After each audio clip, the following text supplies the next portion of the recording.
Дорожные работы на улице Базуркина начались около месяца назад. Рабочие полностью завершили удаление старого дорожного покрытия. Частично провели фрезерование, чистку и заливку битума. И уже сегодня приступили к прокладке первого слоя асфальтобетона.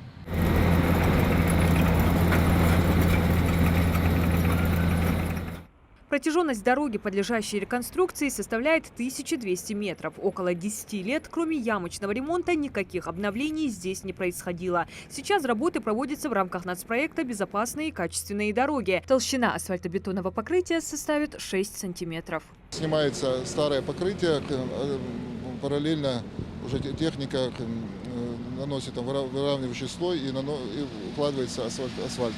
Улица Базуркина – одна из значимых в городе. Она ведет к центральной мечети Магаса. В пятничный день здесь накапливается большое количество автотранспорта. Водители часто жаловались на состояние дороги, частичное отсутствие разметки. Обновлению рады не только местные жители, но и гости столицы.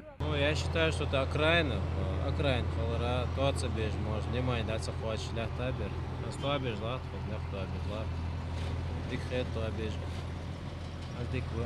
Погода дорожникам благоволит, работы идут без перебоев и даже с опережением сроков. После обновления дорожного полотна здесь установят дорожные знаки, нанесут разметку. Также подрядная организация покрасит столбы освещения. Данные работы проводятся в рамках реализации национального проекта «Безопасные и качественные автомобильные дороги». 6 улиц было изначально отобрано в городе Магас. 4 из них это в предыдущие прошедшие годы были отремонтированы. И на завершающем этапе эти 2 улицы остались, которые в этом году они ремонтируются.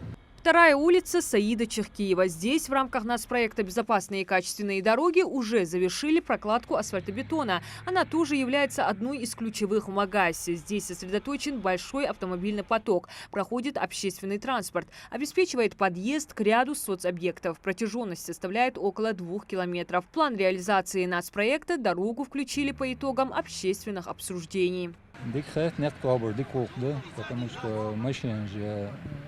ماشين جوهي مو ناقش خالص. نقدك خالص أبرتينست سخاخو سجي وولقى عوخة حوخة أتاخو. نيش خالص ديك خالص بعض خشار ماس خيقش تبالجينمي. راسمو متج فوتس ولی تجكيش هماجي عيق تاعر نا اشتغل شمديك عيق خشار زت فوتس سبلدات سكرسنا رجيم بعد سناخ скоростной режим соблюдать сдуры. Все работы на обеих улицах, согласно срокам, дорожники должны завершить до конца июня. Но подрядная организация нацелена на более раннее окончание ремонта. Всего в рамках нацпроекта «Безопасные и качественные дороги» в регионе запланировано обновление 14 дорожных объектов общей протяженностью 28 километров. Диана Дударова, Алия Зязикова, Магас, 24.